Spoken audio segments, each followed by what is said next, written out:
तो ये एक मिथकीय शासक है फूसी।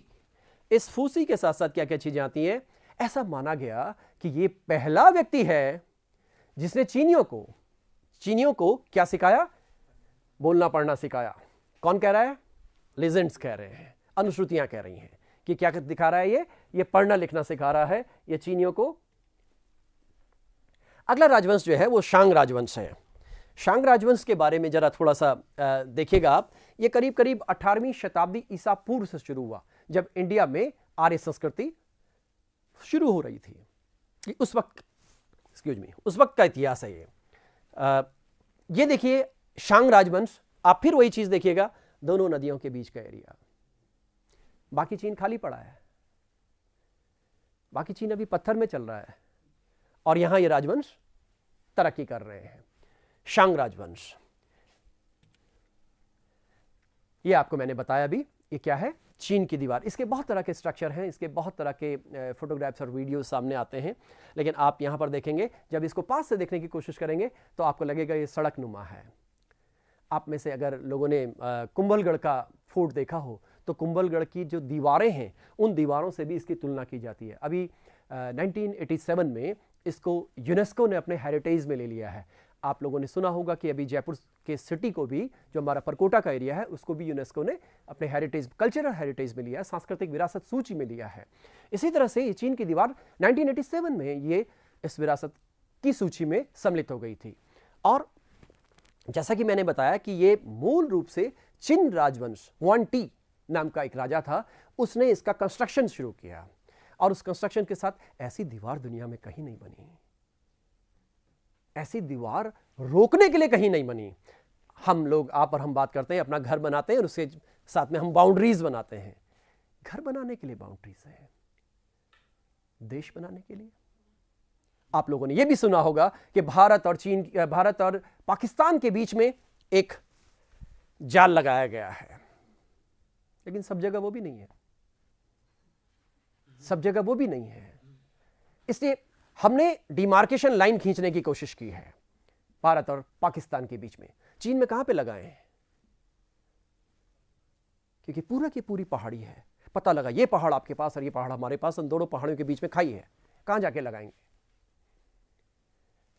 इन्होंने उस जमाने में, ये इनकी ग्रेटनेस है काम करने वालों की, न जाने हजारों लाखों मजदूर और कारीगर इससे जुड़े हुए रहे। जो डांसटी है, चाउ उच्चारण भी है इसका, चियो और चाउ, ये भी आप देखिए उसी में है, लेकिन थोड़ा इसका अब विस्तार हो गया। आप जब मैप वाइज देखते जाइएगा, थोड़ा इसका विस्तार होता गया है। ये अब पूर्वी क्षेत्र की तरफ, ये कोस्टल रीजन में आ गए। कोस्टल रीजन इतिहास में और संस्कृति में बहुत इंपॉर्टेंट है। भारत और हम और चीन, हम लोग सौभाग्यशाली हैं कि हमारे पास समुद्र है। समुद्र होना बहुत सौभाग्य की बात है, सांस्कृतिक रूप से नहीं, व्यापारिक रूप से, शक्ति के रूप में। एक देश है, बहुत बड़ा देश है रूस, उसके पास समुद्र नहीं है। पूरे 2000 साल के इतिहास में वो समुद्र पाने के लिए संघर्ष कर रहा है, आज भी कर रहा है, क्योंकि उसके पास जो समुद्र है वहां बर्फ जमी है। आप अगर उसका मैप याद करेंगे तो ऊपर का पहाड़ जो है आर्कटिक का एरिया आ जाता है, वहां कुछ है ही नहीं, वहां तो बर्फ जमी है। इसलिए समुद्र होना बहुत यूजफुल है। आप देखिए सारा समुद्र है, इसलिए इनके पास बहुत बेहतरीन किस्म के बंदरगाह मिलते हैं। 2000 बीसी में भी थे, यानी आज से 4000 साल पहले, आज भी है। कैंटन जैसा बंदरगाह, हांगकांग पहले उन्हीं के पास था, बाद में अंग्रेजों ने ले लिया। भारत के पास प्राचीन लेख मिलते हैं कि हमारे पास 300 बंदरगाह थे, क्योंकि प्रायद्वीपीय भारत था, समुद्र था तो बंदरगाह होंगे ही। अभी मैंने आप लोगों को चर्चा की थी सिल्क रूट, इसको जरा ध्यान से देखिएगा। ये सिल्क रूट क्या है? मोटे तौर पर लियाओपांग नाम की जगह है ये, यानी चीन का पूर्वी क्षेत्र। इस पूर्वी क्षेत्र से आप देख रहे हैं कि ये जो एक व्यापारिक मार्ग चल रहा है, ये व्यापारिक मार्ग यहां से चीन होते हुए, और यहां मैंने आपको बताया था ये कौन सा एरिया है? डेजर्ट एरिया है, ये गोभी का मरुस्थल है।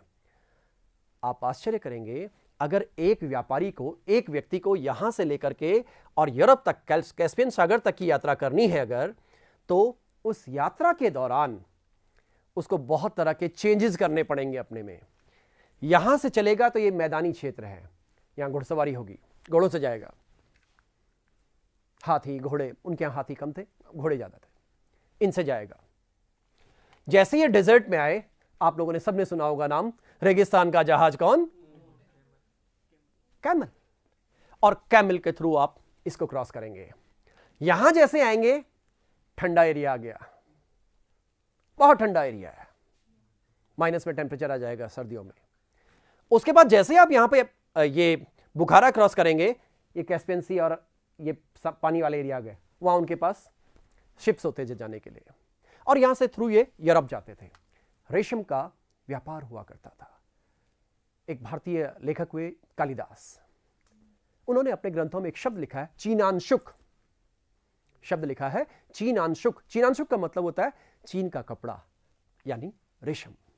भारत में भी रेशम होता था, लेकिन उनकी तरह का रेशम नहीं था। भारत में भी 5-6 तरह के रेशम मिलते थे, लेकिन उनका रेशम बहुत ही बेहतरीन था। अभी मैं लीजू की बात करूंगा आपको, जिसने रेशम, आप जानते हैं कि रेशम शहतूत के पत्तियों से निकलता है, उससे फैब्रिकेशन होता है, उसका बनता है, प्रोडक्शन होता है। और इसी तरह से यहां पर जब ये सिल्क रूट आया, आप देखिए ये जो यहां से निकला, ये समरकंद का एरिया है। भारत से एक मार्ग आता था,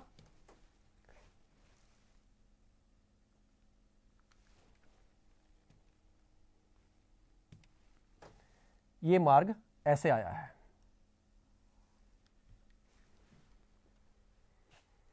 इस मार्ग को हम कहते थे उत्तरापथ। उत्तरापथ का मार्ग था, ये मौर्य काल से चला आ रहा था। आज जिसको हम NH1 NH2 कहते हैं, हमारे पास तो अब अमृतसर तक ही है, पहले पाकिस्तान भी भारत का हिस्सा था, आप सब लोगों को मालूम है। और अब तो ये काबुल होता हुआ, तक्षशिला होता हुआ कहां जाएगा? इस सिल्क रूट से जुड़ जाएगा। तो भारत का भी जितना व्यापार था वो सब इसके थ्रू होता था। अब दूसरी बात ये आती है कि अगर आपको व्यापार करना है और आपका इन रूट्स पे कंट्रोल है, तो आप पावरफुल हो जाएंगे। तो एक राजा था, नाम था कनिष्क। आप सब लोगों ने कनिष्क का नाम सुना है। इस राजा ने इस पूरे इतने एरिया को कंट्रोल कर लिया, और सारी दुनिया के जितने ये 8-10 देश हैं, सब इस राजा का इतिहास पढ़ते हैं, हमारे सहित। हम भी कनिष्क को पढ़ते हैं, पाकिस्तान वाले भी पढ़ते हैं, अफगानिस्तान वाले भी, तजाकिस्तान, कजाकिस्तान, चाइना, बुखारा, जितने छोटे बड़े देश हैं सारे इसको पढ़ते हैं, क्योंकि इसका शासन इतने एरियाज में रहा। अब ये सिल्क रूट बेसिकली ट्रेडिंग का मामला था, ये व्यापार के लिए ये बहुत ही महत्वपूर्ण था। ये आप व्यापारिक स्ट्रक्चर देख सकते हैं मार्गों का। ये मार्गों का स्ट्रक्चर आप सबको दिखाई दे रहा है। ये वाला पार्ट चाइना हो गया, ये इंडिया हो गया, ये अभी मैंने कुषाण कनिष्क का नाम लिया था, और ये अरेबियन पेनिनसुला यानी अरबी प्रायद्वीप हो गया। और इसके बाद ये देखिए कैस्पियन सागर से होकर के कहां चले गए? रोम तक आ गए, यानी यूरोप तक पहुंच गए। आप सोचिए एक बार के लिए कितना मुश्किल काम रहा होगा। आज हम कितनी आसानी से कह रहे हैं, क्योंकि आज हम रोम से लेके यहां तक 6.5 घंटे में पहुंचते हैं। हमारे पास बहुत अच्छे अच्छे एयरशिप्स हैं, हवाई जहाज हैं। आज हम इस दिल्ली से लेकर के चेन्नई तक हम 2.25 घंटे में पहुंच जाते हैं। लेकिन याद कीजिए, आज से 2000 साल पहले 50 दिन, 60 दिन, 70 दिन, यहां से लेके यहां तक पहुंचने में 4 से लेकर के 8 महीने के बीच का समय लगता था, कभी कभी साल भी लगता था। आप सोचिए हमने टेक्निकली कितनी रिवॉल्यूशन की है। तो ये आप इस पूरे एशिया क्षेत्र का पूरा स्ट्रक्चर आप देख रहे हैं कि सब जगह देखिए, समुद्र से भी देखिए, आप समुद्र डीप सी में नहीं जा रहा है कोई, डीप सी में यहां पे आगे जाना पड़ रहा है। देखिए आपको गहरे समुद्र में जाना बहुत खतरेमंद होता था, क्योंकि जैसे आप गहरे समुद्र में जाते थे वैसे ही तूफान के आने के चांसेस, तूफान में फंसने के चांसेस मिलने लगते थे। कौटिल्य ने अर्थशास्त्र में लिखी है एक खास बात कि अगर कोई व्यक्ति समुद्र के थ्रू यात्रा कर रहा है और वो व्यापारी आपसे ब्याज पर पैसा लेना चाहता है तो उस पर 64% का रेट लगाया जाए, 64%। आप सोचिए कितना ज्यादा है। अगर ऐसा व्यक्ति 4 साल के भीतर वापस नहीं आता है तो उसको लापता या मरा हुआ मान ले। ऐसी महिला को पुनर्विवाह करने का अधिकार है, ये अर्थशास्त्र में है। इस बात से आप ये समझ सकते हैं कि यहां डीप सी में जाना कितना मुश्किल काम रहा होगा। तो ये सारा पार्ट आप देख रहे हैं किस तरह से रेड रेड रेड जो पार्ट आपको दिखाई दे रहा है, किस तरह से देखिए पानी के अंदर से भी जा रहे हैं, देखिए ये। ओके, अब इस पर आने से पहले हम थोड़ी सी और बात कर लें।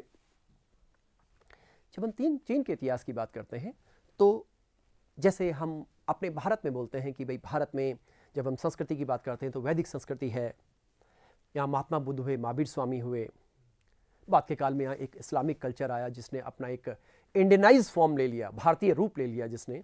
तो भारत में संस्कृति की बहुत सी धाराएं हैं, इसलिए हम इसको मल्टीकल्चर कंट्री कहते हैं, इसलिए हम इसको अनेकता में एकता कहते हैं। इसी तरह से चीन में भी है। चीनियों की अगर आप शक्ल भी देखेंगे, फिजिकल फीचर्स भी देखेंगे तो भी बहुत अलग अलग नजर आएगी, बहुत अलग अलग नजर आएगी, क्योंकि चीन बहुत बड़ा है।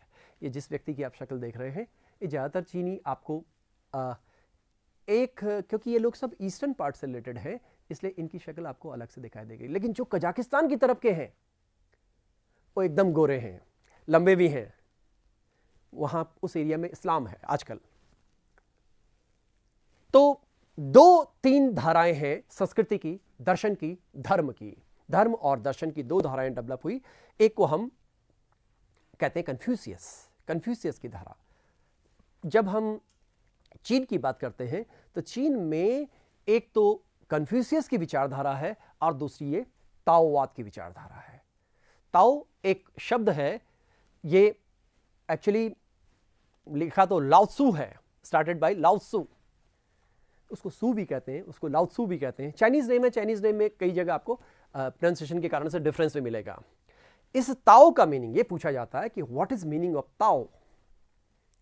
तो ताओ का मीनिंग है मार्ग, वे और द पाथ, यानी ये एक प्रकार का मार्ग है। कौन सा मार्ग है? आध्यात्मिक मार्ग है। जैसे भारत में महात्मा बुद्ध कहते हैं कि मध्यम मार्ग का अनुसरण करो, 8 फोल्ड पाथ, ठीक है, अष्टांगिक मार्ग, जिसको उन्होंने मध्यम मार्ग कहा, वैसे ये भी कह रहे हैं। तो ये ताओ है। और एक नाम और आता है कन्फ्यूशियस। जहां कन्फ्यूशियस ने बल दिया नैतिकता पर, सामाजिक व्यवस्था पर, दुनिया में लगभग सभी जगहों पर नैतिक नियमों पर बल दिया गया है, मॉरल वैल्यूज, ताकि व्यक्ति उन मॉरल वैल्यूज से रेगुलेट हो। आप और हम सब जानते हैं कि जितनी हमें मॉरल वैल्यूज बताई जाती हैं, चाहे चीन की इतिहास ने बताई, चाहे क्रिश्चियनिटी ने बताई, चाहे इस्लाम ने बताई, चाहे हम भारतीय संस्कृति की बात करते हैं, हिंदू संस्कृति की बात करते हैं, इस्लाम में शब्द आता है शरीयत। तो क्या शरीयत का पालन सदैव होता है? नहीं होता। शरीयत में जो बताया तो उसका पालन तो बहुत कम % होता है। जो भारत में हम नैतिकता की बात करते हैं उसका पालन हम कितना कर पाते हैं? इसी तरह से जब हम क्रिश्चियनिटी की बात करते हैं तो उनके यहां नैतिकता के 6000 से ज्यादा नियम हैं, याद भी नहीं रहेंगे, इतने नियम हैं। तो इस नैतिकता पर उन्होंने फोकस किया। बहुत अच्छी अच्छी नैतिकता की बातें करते हो, सुनने में और दिखने में और बोलने में भी बहुत अच्छा लगता है। एक छोटी सी कथा है। इन्होंने क्योंकि नैतिकता पर बल दिया था, इसलिए इन्होंने बोला कि प्रशासनिक सिस्टम में हमारे लोग होने चाहिए, कन्फ्यूशियस ने। तो कन्फ्यूशियस ने जब इस तरह की बात की तो एक जज बनाया गया जो कि कन्फ्यूशियस की विचारधारा से प्रभावित था। उसके सामने एक केस आया। केस था कि एक पैसे वाले के घर पे चोरी हो गई। मामला जब न्यायाधीश के सामने लाया गया, न्यायाधीश ने पूरे इशू को सुना। सुनने के बाद उसने जो डिसीजन दिया वो रोंगटे खड़े करने वाला है। डिसीजन था जिसे चोरी की है उसको छोड़ दिया जाए, जिसके घर में चोरी हुई है उसको जेल में बंद कर दिया जाए। सन्नाटा हो गया। ये क्या है? लोग अपील लेकर के राजा के पास गए, राजा साहब ये कैसा न्याय है।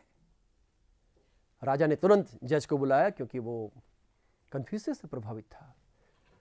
राजा को जो तर्क दिया जज ने, उसने बोला न ये इतना कमाता, न ये इतना लुटने का सेंटर बनता, और न इस व्यक्ति के पास इतना कम होता कि इसको चोरी करने की नौबत आती। क्यों तो इसने इतना कमाया, क्या आवश्यकता थी। संसाधनों का विभाजन ठीक से नहीं है, बात में तो दम है, बात में तो नैतिकता है। राजा ने यही जवाब दिया जो मैंने बोला, बात तो ठीक है, लेकिन आप आज ही त्यागपत्र दे दो। व्यवहारिक नहीं है, बात तो बिल्कुल ठीक है, लेकिन व्यवहारिक नहीं है। नैतिकता संबंधी इन्होंने जितनी किताबें लिखी हैं, जैसे मैं आपको कुछ किताबों का जिक्र करूं,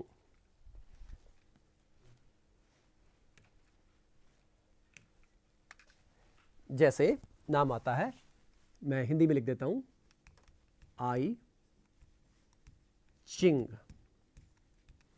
चाइनीज नेम है। इस तरह से उन्होंने करीब 8-10 किताबें लिखी हैं। ये जो कन्फ्यूशियस थे, इनका एक शिष्य था, मैंसियस उसको बोलते हैं। कन्फ्यूशियस मैंसियस पे क्वेश्चंस खूब बनते हैं। जब जैसे हमारे यहाँ भारत में बुद्ध के बाद उनकी जो शिक्षाएं थी, उनकी जो टीचिंग थी, उनकी जो प्रीचिंग्स थी, उनका जो संकलन किया गया उनके शिष्यों के द्वारा किया गया, सेम यहाँ पर भी ऐसा ही होता है। तो आई चिंग, इनमें सब में या तो नैतिकता है, या सदाचार है, या एटिकेट्स है, या फिर छोटा सा इतिहास है। इस तरह से इन्होंने करीब 7-8 किताबें लिखी। तो जब हम चीन के इतिहास की बात करते हैं, तो इस पूरे इतिहास में हम पाएंगे कि नैतिकता संबंधी मापदंड। यहां पर मैं आपको एक बात और बताना चाहता हूं कि अगर हम धर्मों की बात करें, तो दुनिया में 2 तरह के धर्म डेवलप हुए। एक को हमने वेस्टर्न रिलीजन कहा, एक को हमने ईस्टर्न रिलीजन कहा। ये जो वेस्टर्न रिलीजन है, इसमें 3 धर्म इंपॉर्टेंट है। नंबर 1 ज्यूज, यहूदी। नंबर 2 क्रिश्चियनिटी, ये ऑर्डर में है। और नंबर 3 इस्लाम, क्योंकि इनका सबका उदय यरूशलेम और उसके आसपास के एरिया से हुआ, अरब प्रायद्वीप से हुआ। इसलिए ये धर्म, इनको हम वेस्टर्न रिलीजन कह देते हैं। जब हम ईस्टर्न रिलीजन की तरफ बात करते हैं, तो ईस्टर्न रिलीजन में ये कन्फ्यूशियस, ताओ, शिंटोइज्म, शिंटो धर्म, ताओ धर्म, शिंटो धर्म और कन्फ्यूशियस का धर्म, ये सारे चाइना के हैं। इसी के साथ जुड़ता है इंडियन रिलीजन, भारतीय धर्म,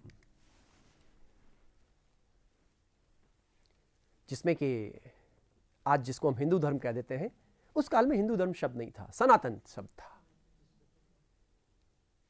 तो सनातन धर्म की परंपरा, जैसे मैंने पिछले लेक्चर में कहा था, वो धर्म है, रिलीजन नहीं बन पाया, क्योंकि रिलीजन के लिए बहुत नियम सशक्त होने चाहिए थे, इंस्टीट्यूशनलाइज्ड होने चाहिए थे। तो ये 2 तरह के धर्म इस पूरी दुनिया में डेवलप हुए हैं, और इन धर्मों ने जहां समाज को जोड़ा है, जहां समाज का कल्याण किया है, वहीं समाज को तोड़ने का काम भी किया है। वहीं ये विवाद के बिंदु भी बने हैं। सारी दुनिया में धर्म व्यक्ति के कल्याण के लिए है, धर्म इंसानियत को फैलाने के लिए है। लेकिन अनफॉर्चुनेटली आपके और हमारे बीच के बहुत से लोग इस तरह की बात नहीं कर पाते हैं। इस कारण से विवाद होते हैं, इस कारण से संघर्ष होते हैं, जिनको हम चाहे कम्युनल राइट्स बोलें, चाहे अमेरिका में बोलें, चाहे हिंदुस्तान में बोलें, चाहे चाइना में बोलें। अब इसको करने के बाद हम थोड़ी सी इस बात पर चर्चा करें कि आजकल यहाँ पर क्वेश्चंस कैसे आते हैं एग्जाम में। 2 तरह के डिवीजन करें हम क्वेश्चंस की। एक तो हम एकेडमिक डिवीजन कर रहे हैं, और एक कॉम्पिटिटिव एग्जाम का डिवीजन कर रहे हैं। जो एकेडमिक डिवीजन है, यानी जो यूनिवर्सिटी वाले एग्जाम्स हैं, यूनिवर्सिटी वाले एग्जाम्स में आप लोगों को मालूम है कि कुछ जगहों पर यूनिवर्सिटी सिस्टम में बड़े क्वेश्चंस आते हैं, 600 शब्दों के, 500 शब्दों के, 400 शब्दों के। कुछ जैसे हम इंडियन यूनिवर्सिटीज़, राजस्थान यूनिवर्सिटीज़ की बात करते हैं, या राजस्थान के जितने विश्वविद्यालय हैं, यहाँ पर छोटे क्वेश्चंस भी होते हैं, बड़े क्वेश्चंस भी हो सकते हैं। जैसे माना आपसे ये क्वेश्चन आ गया, ताओइज्म क्या है, ताओवाद क्या है, 15 शब्द 20 शब्द में लिखिए, 50 शब्द में लिखिए। तो एक तो बड़े क्वेश्चंस हुए यानी 400-600 शब्दों के, एक छोटे क्वेश्चंस हुए, और एक बिल्कुल छोटे 15 शब्दों के 20 शब्दों के क्वेश्चंस हुए।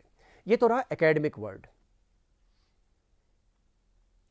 अब इसमें चेंज ये आया, जो कॉम्पिटिटिव वर्ड है इसमें चेंज ये है कि चाहे यूपीएससी हो चाहे स्टेट पीएससीज हो, स्टेट पीएससी जैसे हमारे यहाँ आरपीएससी है राजस्थान में, यहां पर क्वेश्चंस का जो पैटर्न है वो कम शब्दों में भी होता है, ज्यादा शब्दों में भी होता है।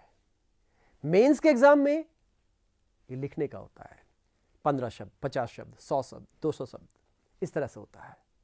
जो ऑब्जेक्टिव एग्जाम्स होते हैं वहां पर ये ऑब्जेक्टिव तरह से होता है। पिछले 3 सालों में हमारे पास बहुत तरह के क्वेश्चंस फ्रेम होने शुरू हुए हैं। क्वेश्चंस कई तरह के होते हैं। पहले क्वेश्चन को हम बोलते हैं जैसे इंफॉर्मेटिव क्वेश्चन। इंफॉर्मेटिव क्वेश्चन मतलब जिसमें सूचना चाहिए। जैसे मैं आपको बोलूं राजस्थान की राजधानी क्या है, तो क्वेश्चन का आंसर आपको अगर पता है तो सीधे जयपुर। भारत की राजधानी है, गलत, नई दिल्ली, न्यू दिल्ली। भारत की राजधानी दिल्ली नहीं, न्यू दिल्ली है।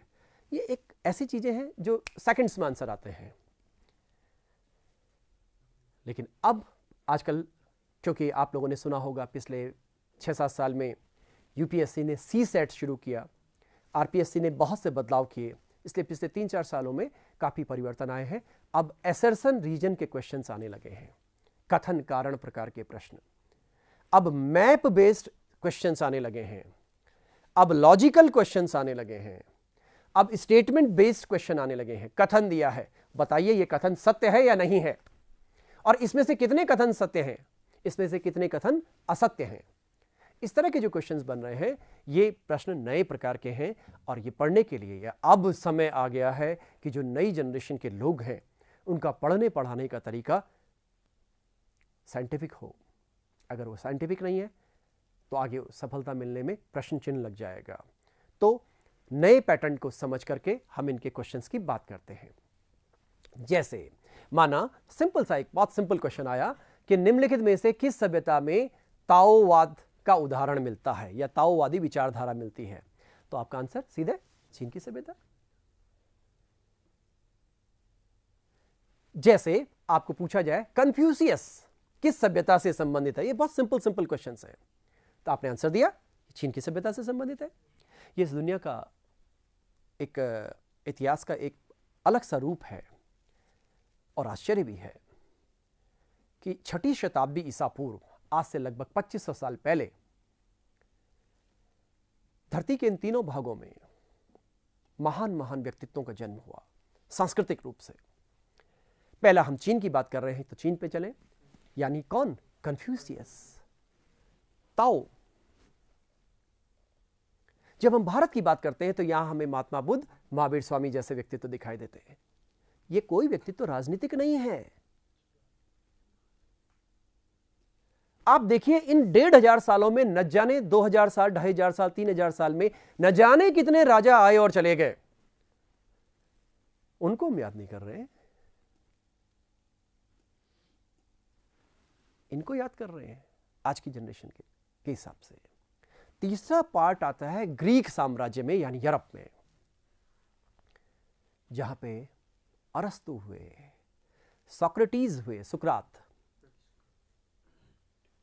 ये जो वहां के चिंतक हैं उन्होंने दुनिया को बदला। ऐसी मान्यता है, ऐसा कहा जाता है कि इस दुनिया को बदलने में हमेशा समाज का एक बहुत छोटा सा वर्ग इस दुनिया को बदलता है। बाकी 99% लोग इस दुनिया में आते हैं, रहते हैं और चले जाते हैं, लेकिन वो 1% से कम ऐसा है जो इस दुनिया को बदलता है, और जो दुनिया को बदलता है उसका इतिहास लिखा जाता है। इसलिए हम कन्फ्यूशियस को पढ़ रहे हैं। तो कन्फ्यूशियस ने जहां वैल्यूज पर बल दिया, सामाजिक नियमों पर बल दिया, नैतिकता पर बल दिया, इन्होंने प्रकृतिवाद पर बल दिया। प्रकृति की ओर लौटो, गो बैक टू नेचर, ये बात बाद में 18वीं शताब्दी में रूसो ने भी की कि गो बैक टू नेचर, प्रकृति के जैसे बनो। और आजकल आप लोगों ने सुना होगा, पिछले कुछ टाइम से बहुत से लोग इस बात पर बल दे रहे हैं कि प्रकृति के अनुसार रहो। नेचर जो कहता है, आप लोगों ने सुना होगा, आज से 10 साल पहले हम कोल्ड ड्रिंक पीने की बहुत बात करते थे, आजकल कोल्ड ड्रिंक अवॉइड करते हैं। आजकल खान पान के जीवन में परिवर्तन आया, प्रकृति के हिसाब से रहो। छाछ पियो, छाछ प्रकृति से आई। राबड़ी, आप देखेंगे अभी आने वाले समय में ये जो आप पिज्जा कल्चर और बर्गर कल्चर है, ये भारत में फिर से चेंज होगा। आज हमारा गांव का बच्चा भी अब पिज्जा बर्गर जाने लगा है, जो कि छाछ राबड़ी वाला बच्चा था। अगर हम उसकी न्यूट्रिशियस वैल्यू निकालें तो आपको लगता है पिज्जा बर्गर उसका कहीं सामना कर सकता है? पॉसिबल नहीं है। तो गांधी जी ने एक किताब लिखी थी, हिंद स्वराज, उसमें उन्होंने प्रकृति का सिद्धांत दिया, प्रकृति की बात की। तो यहां पर ये प्रकृति की बात कर रहे हैं, यहां पर ये उन आध्यात्मिक मार्गों की बात कर रहे हैं। तो कन्फ्यूशियस है, चाहे ताओ है, चाहे शिंटो है, ये इन सब लोगों ने उस आध्यात्मिक मार्ग की बात आपसे और हमसे की। अब हम इस बात को अंतिम चरण पर ले जाते हैं। वो अंतिम चरण ये है, हम इतिहास को याद इसीलिए करते हैं जिसको भी हमको याद करना है। हम सबसे पहली बात ये करते हैं कि मानव क्योंकि एक फंक्शनलिस्ट एक पर्सनैलिटी होता है, हम कहते हैं इन्होंने हमको क्या दिया, इतिहास में ये लोग हमको क्या दे गए। गांधी जी, नेहरू जी को क्यों याद करें? क्योंकि उन्होंने हमको कुछ दिया। जिन्होंने हमें कुछ नहीं दिया हम उनको याद नहीं करते। तो फिर बात करते हैं चीन की सभ्यता हमें क्या दे गई, क्या दिया चीन की सभ्यता ने। तो जैसे मैंने शुरुआत से बात की थी, चीन ने कागज दिया, प्रिंटिंग दिया, कागज। आजकल कागज की चर्चा आती है। आप जानते हैं कि अब आने वाले 10 सालों में ये कागज हट जाएगा, पेपरलेस बात हो रही है। हम बातें ऑनलाइन कर रहे हैं, पेपर की जरूरत नहीं पड़ेगी। बल्कि आज अच्छी बात ये बोली जाती है कि पेपर का मिनिमम इस्तेमाल किया जाए, क्योंकि इससे कई तरह के नुकसान हो रहे हैं। वो एक अलग चैप्टर है। तो पेपरलेस, सरकंडे से पेपर बनता था पहले, घास होती है एक। भारत में पेपर 15वीं-16वीं शताब्दी में आने की बात आती है। वो वाला पेपर यूरोपियंस पे लेकर आए, कुछ पार्ट मुगल लेकर आए। प्रिंटिंग की जब बात आती है तो इनका प्रिंटिंग जो था प्रोटोटाइप प्रिंटिंग था, प्रिंटिंग का प्रारंभिक रूप। जब हम यूरोप में गुटेनबर्ग की बात करते हैं, उसने सबसे पहले आधुनिक प्रिंटिंग की शुरुआत की। तो प्रिंटिंग सबसे इंपॉर्टेंट बात यह है कि हमको दिया किसने, तो वो चाइना से आया। तो प्रिंटिंग है, पेपर है। उसके बाद एक शब्द मैंने इस्तेमाल किया था, गन पाउडर, बारूद। बारूद एक ऐसी चीज थी जिसने युद्धों की दिशाएं बदल दी। हालांकि जब हम यूरोप का इतिहास देखते हैं और भारत का इतिहास देखते हैं तो वहां पर भी कुछ जगहों पर ऐसे विस्फोटों की चर्चा है जो कि बारूद से ही संभव थे। लेकिन जिसकी हम आधुनिक बात करते हैं, जैसे हम बात कर रहे हैं गन पाउडर की, बारूद की, और जैसे हम बात करते हैं बंदूक की। बाबर अपनी बुक बाबरनामा में लिखता है कि 1519 में जब पहली बार हमने बंदूक का प्रयोग यहां किया, भेरा और बाजौर, पंजाब में, आजकल पाकिस्तान वाले पंजाब में, तो जब मैंने पहली बार बंदूक चलवाई तो जो विपक्ष में लोग थे उनको पता ही नहीं चला कि हुआ क्या है, क्योंकि उनको तलवार की आदत थी, उनको भाले की आदत थी, उनको तीर कमान की आदत थी। गोली लगी और व्यक्ति गया नीचे, ये हुआ क्या। तो जिसके पास बंदूकें आई, जिसके पास तोपें आई, जिसके पास गन पाउडर आया, वो छा गया। इसलिए मध्यकाल तक आते आते पॉलिटिकल सिस्टम में एक नया कंसेप्ट और जुड़ा, गन पाउडर स्टेट। जिसके पास गन पाउडर वो शासक,